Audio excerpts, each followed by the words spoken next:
Good afternoon students. Our next topic is importance of delegation of authority. अब delegation of authority की importance क्या है, तो देखो हम डेलीगेशन ऑफ अथॉरिटी के बारे में पहले पढ़ चुके हैं कि होता क्या है। इफेक्टिव मैनेजमेंट के लिए आपका इम्पोर्टेंट होता है, ठीक है। वर्कलोड अगर ज़्यादा है किसी पर्सन के पास तो उसको कम करने में हमारी हेल्प करता है, वर्क भी टाइमली परफॉर्म हो जाता है और एफिशिएंट वे से भी हो सकता है। तो देखो इसकी इंपॉर्टेंस क्या क्या होती है। फर्स्ट ऑफ ऑल क्या है कि इफेक्टिव मैनेजमेंट।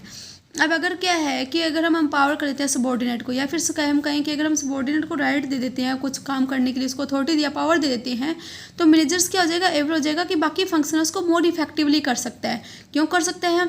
क्योंकि उसके पास एक्स्ट्रा बर्डन था वर्क का, उसमें से कुछ वर्क उसने अपने सबॉर्डिनेट्स को दे दिए, तो बाकी जो काम बचा है तो वो अपना सारा टाइम उन्हीं कामों पे यूज करेगा मैनेजर। तो इस केस में क्या है कि इसके पास सफिशिएंट टाइम होगा बाकी इंपॉर्टेंट इश्यूज के लिए, और इसकी वजह से क्या है उसके पास फ्रीडम होगा कि रूटीन वर्क जो है वो अपना मतलब उसको अच्छे वे से हैंडल कर पाए। तो इसकी वजह से क्या जो मैनेजमेंट है वो आपका इफेक्टिव होगा। नेक्स्ट क्या है, एम्प्लॉय डेवलपमेंट।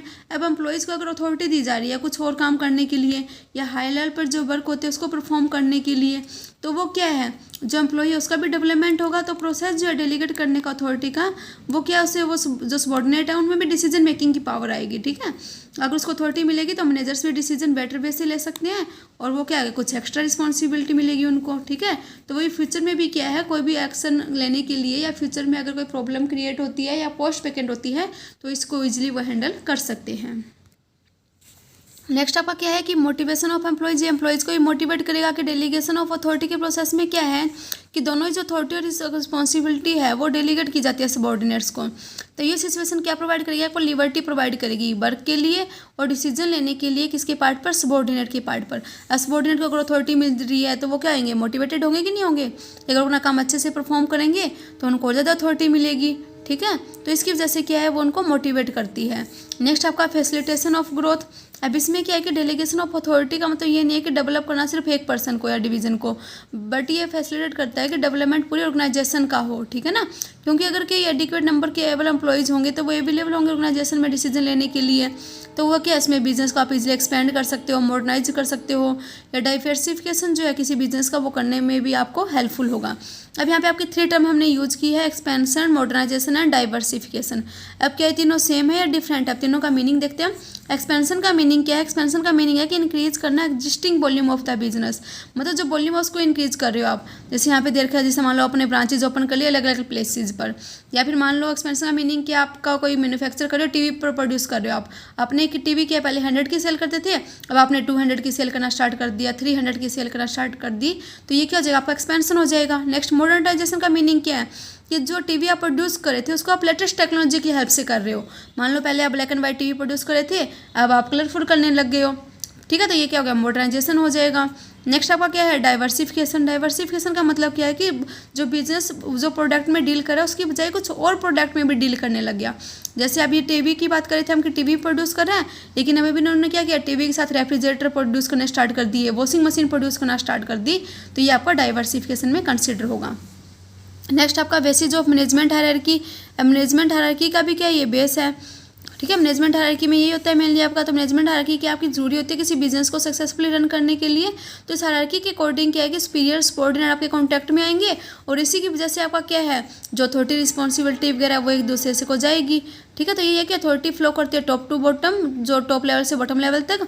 तो ये आपका किसकी वजह से, मेनली सीनियर सबॉर्डिनेट रिलेशनशिप की वजह से ही है। नेक्स्ट आपका बेटर कोऑर्डिनेशन। अब क्या है कि डेलीगेशन ऑफ अथॉरिटी कर रहे हो तो ये प्रोसेस रिलेशनशिप भी एस्टेब्लिश करेगा आपका, ठीक है। रिस्पॉन्सिबिलिटी का, अथॉरिटी का, अकाउंटेबिलिटी का, अगर इनमें रिलेशनशिप रहेंगे तो मेनली क्या है कोऑर्डिनेशन भी अच्छा होगा, किन के बीच में, सबॉर्डिनेट और आपके सुपीरियर के बीच में। तो इसी लेवल तरह से कहा गया है कि जो ऑटोमेटिकली आपका कोऑर्डिनेशन क्या हो जाएगा, एस्टेब्लिश हो जाएगा। तो ये है कि एडवांटेज जो इसका वो क्या है कि neither duplicacy not overlapping of take place. नहीं तो कोई वर्क ऐसा होगा कि जो ओवरलैपिंग हो जाए, डुप्लीकेट हो जाए, ना ही कोई वर्क हमारा ऐसा होगा कि जो कंप्लीट आपका रह जाए। नेक्स्ट हमारा टॉपिक है जो आपका डेलीगेशन ऑफ अथॉरिटी से रिलेटेड ही है, उसका नेम क्या है आपका, डिसेंट्रलाइजेशन, ठीक है। तब हम डीपली पढ़ेंगे कि डिसेंट्रलाइजेशन क्या होता है। अब डिसेंट्रलाइजेशन का मीनिंग क्या है, अब कोई क्या मेनली क्या होता है कि कोई भी डिसीजन मेकिंग पावर है वो होता है कि सेंटर पे रहती है। अगर वो क्या होता है कि सेंटर पे ना लेके हम बाकी को जो हमारे सबॉर्डिनेट है उनको वो पावर दे देते हैं डिसीजन लेने के लिए, ठीक है ना। उनको अथॉरिटी वगैरह मिल जाएगी, उनको परमानेंटली देते हैं कि डिसीजन इससे रिलेटेड आपको नहीं लेने हैं, तो वो हमारा क्या हो जाएगा, डिसेंट्रलाइजेशन हो जाएगा। मेनली क्या होता है कि डेलीगेशन तो जो डेलीगेशन ऑफ अथॉरिटी होती है ना वो आपकी टेम्परेरी होती है, मेनली किसी पर्टिकुलर वर्क या पर्टिकुलर एक्टिविटी को परफॉर्म करने के लिए होती है। लेकिन डिसेंट्रलाइजेशन आपकी कॉम्प्लीटली कहती है परमानेंट होती है, इसको आप एक बार दे दी तो वो उससे रिलेटेड डिसीजन वही लेंगे। तो देखो अभी डिसेंट्रलाइजेशन क्या एक्सपेंशन है यहाँ पर डेलीगेशन ऑफ अथॉरिटी का।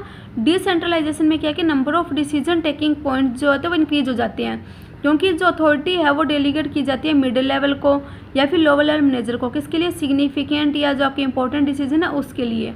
बोथ जो डिसेंट्रलाइजेशन और डेलीगेशन ऑफ अथॉरिटी है वो आपके सिमिलर होते हैं, जो लीड करेंगे कन्फ्यूजन अबाउट देयर मीनिंग। लेकिन यहाँ पे जो डिफरेंस है वो तो मैंने बताया आपको, एक तो टेम्परेरी और परमानेंट बेसिस पे होता ही है, और बाकी भी आपका डिफरेंस जो है वो यहाँ पे भी आपका आएगा, लेकिन रियल में दोनों सिमिलर नहीं है।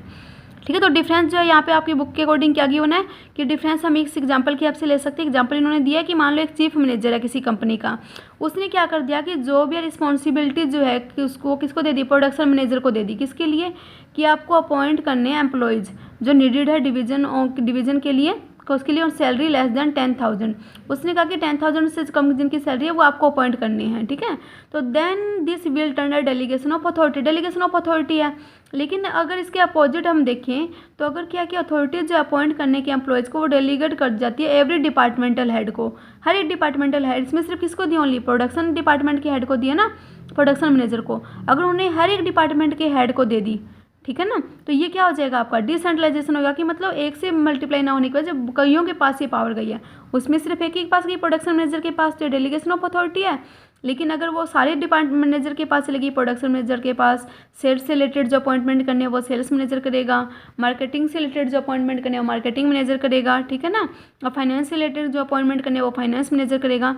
तो ये क्या है आपका, कईयों के पास चली गई अथॉरिटी, तो इसकी वजह से हम क्या बोलते हैं इसको, डिसेंट्रलाइजेशन। तो ये है कि departmental head further delegate this authority to their deputy managers. तो अगर उसने क्या कर दिया, उसने जो मतलब डिपार्टमेंटल हेड है उसने हो सकता है कि फर्दर फिर से डेलीगेट कर दे वो डिप्टी मैनेजर को। तो ये क्या लीड करेगा, expansion of decentralisation.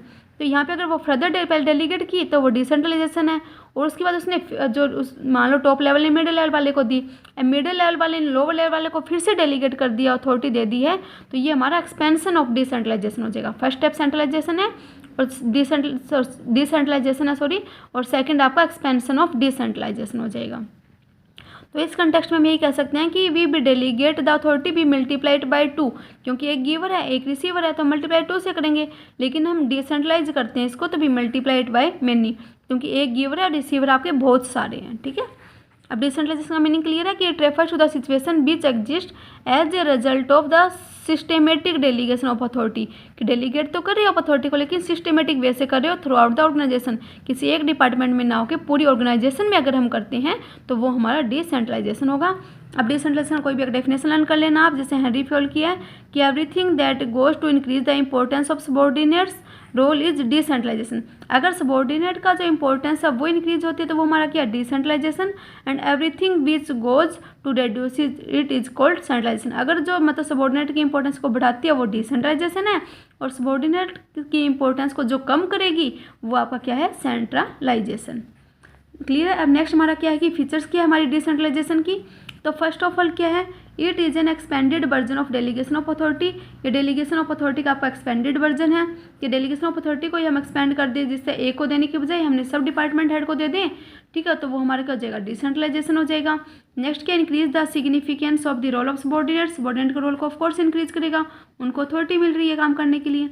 It is a process which is applicable to the organisation as a whole.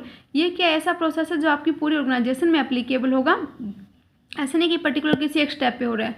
क्योंकि आप डिसेंट्रलाइजेशन कर रहे हो तो ये तो नहीं कि प्रोडक्शन मैनेजर को आपने पावर दिया, प्रोडक्शन मैनेजर, सेल्स मैनेजर, हर एक डिपार्टमेंट के हेड को आपने पावर दी होगी, इसलिए एप्लीकेबल आपका क्या है, पूरी ऑर्गेनाइजेशन में है। नेक्स्ट आपका क्या है, it reduces the workload of senior officers. ये सीनियर ऑफिसर का जो वर्कलोड है उसको कम करेगा। नेक्स्ट क्या, decision are taken by those employees who are going to implement them. इसमें क्या है कि डिसीजन उन्हीं एम्प्लॉयज़ के द्वारा लिए जाएंगे जो उसको इम्प्लीमेंट करते हैं। मेनली आपने देखा होगा कि 3 लेवल के होते हैं, आपके टॉप लेवल मैनेजर है, मिडिल लेवल मैनेजर है, लोअर लेवल मैनेजर है। मेनली डिसीजन लेता कौन है, टॉप लेवल के मैनेजर लेते हैं, और रियल में जो उसको इम्प्लीमेंट करने का काम कौन सा होता है, वो बाकी मैनेजर्स का होता है ना, मिडिल या लोअर का। इम्प्लीमेंट तो वही करते हैं, लेकिन डिसेंट्रलाइजेशन में आपने क्या कर जो इम्प्लीमेंट कर रहे हैं एक्चुअल डिसीजन में, एक्चुअल सिचुएशन में जिस डिसीजन को, उसी को आपने क्या है डिसीजन लेने की भी पावर दे दी है।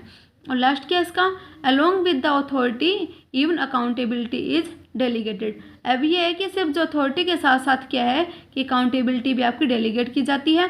उसमें क्या था डेलीगेशन ऑफ अथॉरिटी में, सिर्फ अथॉरिटी डेलीगेट की थी, अकाउंटेबिलिटी हम डेलीगेट नहीं कर सकते थे। लेकिन डिसेंट्रलाइजेशन में परमानेंट नेचर का है, इसलिए अथॉरिटी के साथ साथ अकाउंटेबिलिटी भी आपकी डेलीगेट हो जाती है।